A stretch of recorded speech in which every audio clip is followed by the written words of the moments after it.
am 60 years old while my neighbor's grandson is just 22.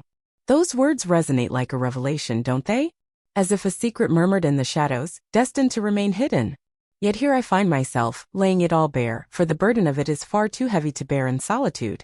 I am Evelyn, and this is the tale of how my serene, routine existence fell apart in ways I could never have foreseen. It's not merely about the events that transpired, it's about the emotions they stirred, the way they enveloped me, and the lingering effects that continue to resonate within me. My days were once uncomplicated. I reside in a humble abode on a street line with trees that have witnessed more than the residents themselves, their branches laden with untold stories. For almost 10 years I have navigated life as a widow, my husband's absence a persistent ache that lingers in the background. My routine serves as my foundation, sipping coffee at dawn, nurturing my roses, and immersing myself in books by the window until the light dims. The neighbors recognize me as the reserved lady with a gentle smile, the one who consistently greets but seldom stays for long. This was my reality until this summer when everything transformed. The beginning was marked by the joyful sound of laughter. Vibrant, carefree laughter that pierced the quiet of my backyard. As I tended to my roses, a sound drifted to me, gently lifted by the warm breeze.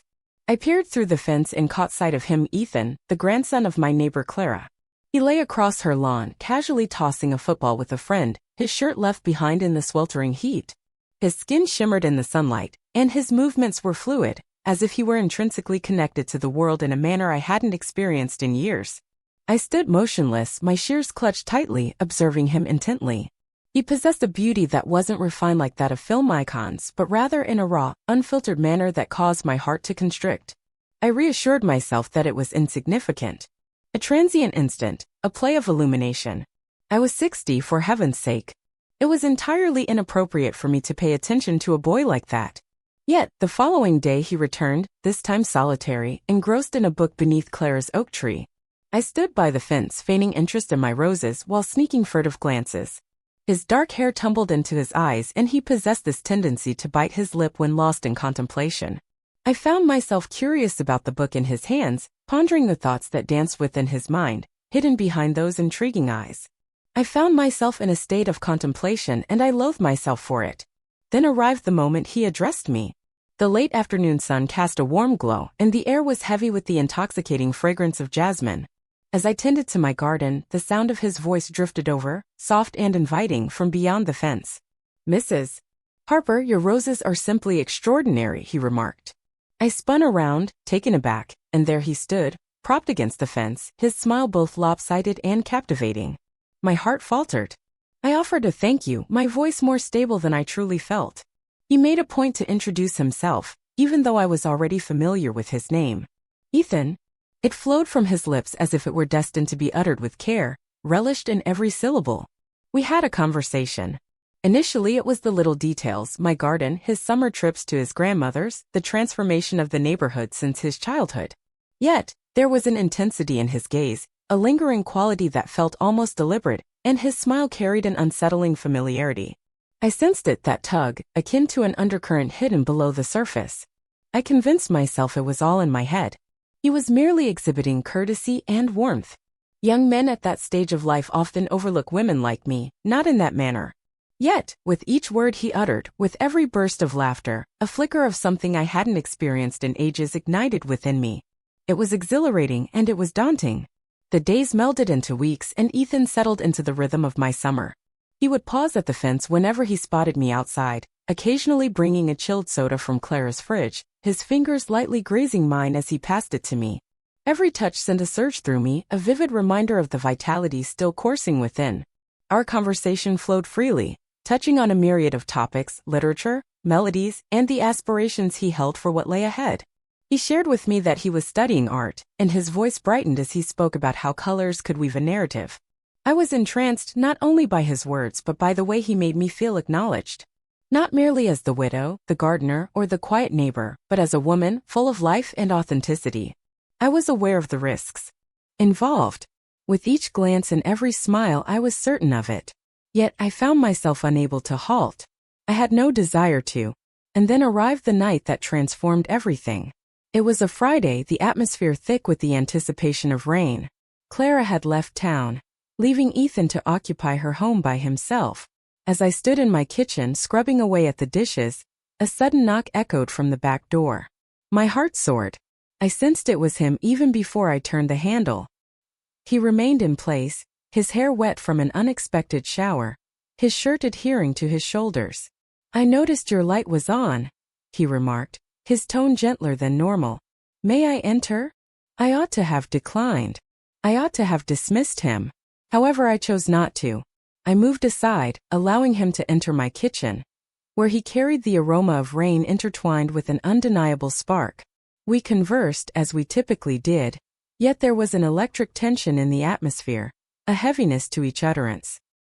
He sat nearer than necessary, his knee grazing mine as we occupied my table. I'm uncertain about who made the initial move. Perhaps it was my fault or perhaps it was his. But in an instant his hand found mine, his fingers radiating warmth and assurance. I gazed into his eyes and there it was. An intense longing, pure and unrestrained. My breath was taken away. This felt so misguided. Yet my body remained indifferent. My heart remained indifferent. He leaned in and I stayed right there. His lips brushed against mine, cautious initially, then filled with desire. The kiss ignited a blaze, engulfing every thought, every uncertainty. His hands tangled in my hair, rested on my waist, drawing me nearer until every inch of space vanished between us. A surge of youthfulness washed over me, a sense of daring and vitality that had eluded me for years. Yet, as I surrendered to him, an inner voice shouted that this was a blunder. At the age of 22, I had reached the age of 60. The world will never comprehend. We separated, each of us gasping for air, the weight of our actions settling in around us. His gaze met mine, filled with a mix of curiosity and hesitation. "Evelyn," he murmured, my name a soft entreaty escaping his lips. "No one can know." I nodded, feeling a constriction in my throat. I understood his meaning. This was more than a kiss. It was a hidden truth, a boundary breach that had the power to destroy us both. If Clara discovered the truth, if anyone else did, the consequences would be unforgiving. My serene existence, my standing, all that I had constructed, it would all fall apart. I urged him to leave, my voice scarcely rising above a whisper. He paused, his fingers brushing against mine, yet ultimately he turned away, vanishing into the downpour. I found myself in the kitchen, heart racing, lips still alive with the sensation of his touch. What have I done? What had we begun? I settled into a chair, the burden of everything bearing heavily upon me. This wasn't merely a fleeting lapse. It was an ignition that had the potential to engulf my entire existence in flames. And yet, even as dread gripped my heart, my thoughts remained fixated on him, concerning the manner in which he gazed at me, regarding the emotions he had evoked in me.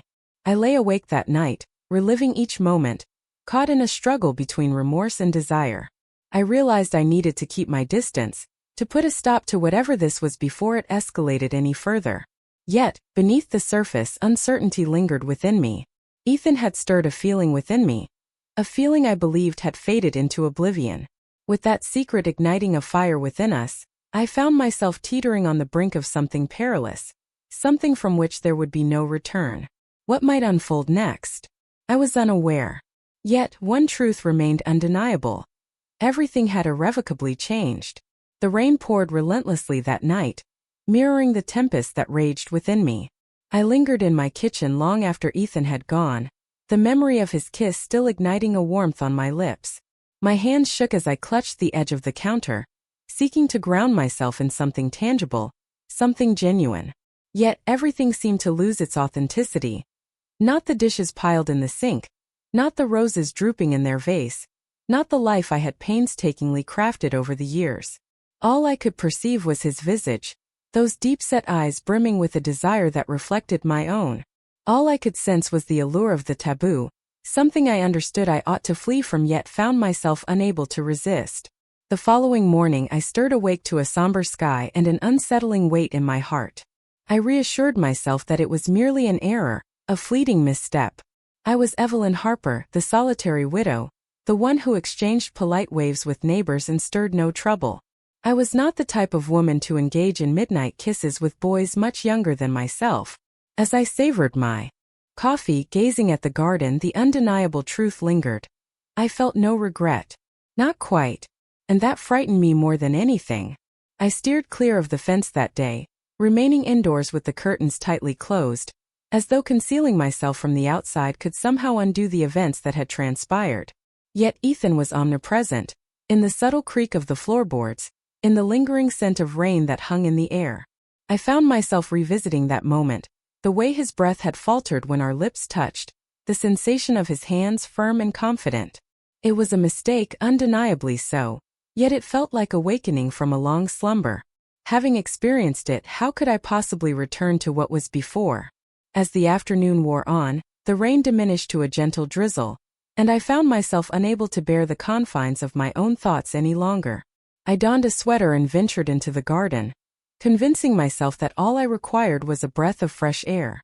Yet, beneath the surface, I realized I was yearning to catch a glimpse of him. There he sat on Clara's porch, lost in the world of his notebook, sketching away. My heart raced. He glanced upward as though he had felt my presence, and our gazes intertwined across the yard. In that fleeting instant, we remained perfectly still.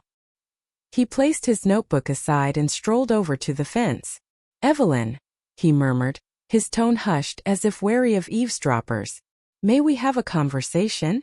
I ought to have declined. I ought to have turned around and returned indoors.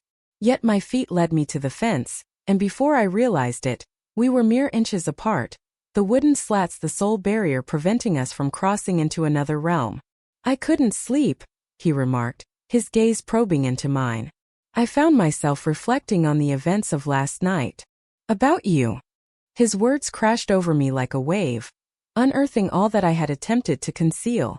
I felt compelled to urge him to turn around, to retreat to his grandmother's home and erase the memory from his mind. Yet my throat felt constricted, and I could only gaze at him, observing how his jaw clenched, how his hands clutched the fence as if he were restraining himself.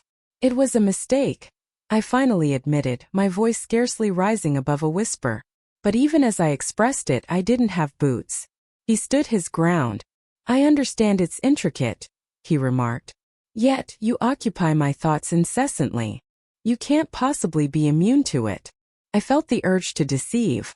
I wanted to express that I felt nothing, that he was merely a young one with infatuation, that I was too mature, too knowledgeable, too damaged for this. Yet the words eluded me. Indeed, I sensed it, each throb of it, every wild, perilous flicker. He caught the glimpse in my eyes, as his hand slipped through the slats of the fence, lightly grazing against mine. The sensation was charged, coursing through my body. "Let's rendezvous tonight," he proposed. "I beg you." I withdrew my hand, my heart racing wildly. "No," I said, though it came out feeble, as if I were attempting to persuade my own doubts. He simply nodded, his gaze fixed on mine, unwavering. "I'll meet you at the gazebo in the park. 9 o'clock. If you change your mind." He then turned and walked away, leaving me there, my thoughts a chaotic mix of fear and longing. The remainder of the day passed in a haze. I attempted to divert my attention, tidying up the house, immersing myself in books, anything to steer my thoughts away from him. As the minutes crept toward 9, I stood before the mirror, carefully arranging my hair and donning a dress that had long been tucked away in the back of my closet. I convinced myself it was merely a stroll, that I would avoid the gazebo altogether. Yet my feet were wiser. By 9 I found myself there, standing beneath the soft illumination of a street lamp, my heart pounding as I caught sight of him waiting. He rose to his feet upon seeing me, his expression brightening in a manner that stirred something deep within my heart. "You arrived," he remarked, moving nearer. I felt the urge to express that I shouldn't have, that this was sheer madness, yet the words remained unspoken on my lips. His gaze was fixed on me as if I were the sole focus of his world, and in that moment, after so long, I experienced a sense of beauty, desire, and vitality. Initially, our conversations were sparse. We lingered on the bench in the gazebo, the night air brushing softly against my skin. Yet the silence weighed upon us, thick with all the unspoken words lingering in the air. Then his hand found mine, fingers intertwining, and I didn't pull away. "I realize this sounds absurd," he murmured, his tone gentle yet insistent. "Yet, I've never experienced anything like this before. Not with anyone at all." His words shattered a part of me. I faced him, my gaze probing his, and before I could hold back, our lips met in a kiss. This moment was marked by absolute resolve, devoid of any doubt. The kiss was profound, urgent, a clash of all we had restrained. His hands caressed my face and shoulders, drawing me nearer until the warmth of him seeped through my dress. The world vanished. There was no park, no gazebo, no repercussions. Just the two of us, adrift in a moment that seemed destined to blaze eternally. But then I caught it. A whispering in the underbrush, a crack of a branch. I recoiled, my heart pounding fiercely within my chest. "Did you catch that?" I murmured, my gaze flitting into the shadows. Ethan scowled, surveying his surroundings. "It's likely just an animal," he remarked, though his tone betrayed a hint of unease. I stood there, my hands trembling, as the gravity of our actions hit me hard. "This isn't the right place for that," I said. "We might be observed." He extended his hand toward me, yet I recoiled, my thoughts swirling in a tempest. What if someone had witnessed it? What if Clara's neighbors were taking a stroll? Or even more concerning, what if Clara herself had returned home early? The idea coursed through me, cold and unyielding. "Evelyn," Ethan murmured, his tone soft and imploring, "please refrain from this. Don't push me away." Yet I was already retreating, my feet leading me back home, my breath quickening in frantic gasps.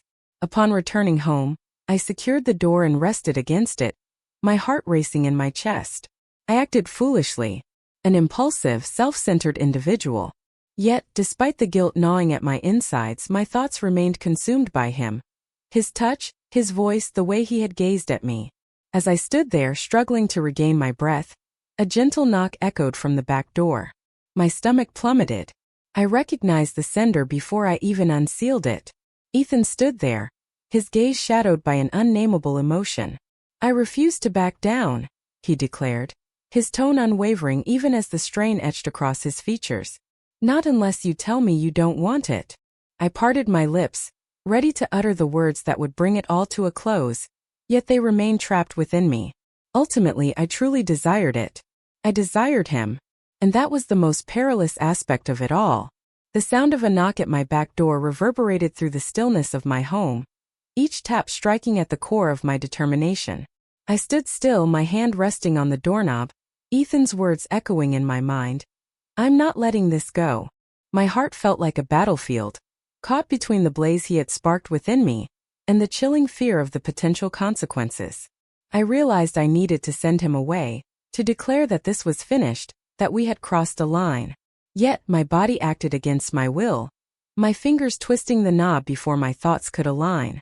The door creaked ajar, revealing him, his gaze deep and resolute, as if a decision had long been settled within him. "Evelyn," he declared, entering the room uninvited. The atmosphere surrounding us was electric, laden with all that had transpired and all that remained unspoken. I shut the door behind him, my hands trembling, and for a brief moment we lingered there, mere inches apart, the burden of our secret heavy in the air. "You didn't say it," he remarked, his tone subdued, carrying an air of defiance. "You never mentioned that this isn't what you want." I parted my lips, yet the phrases I sought, those of denial, of logic, eluded me completely. He was indeed correct. I desired this despite its recklessness, despite its wrongness.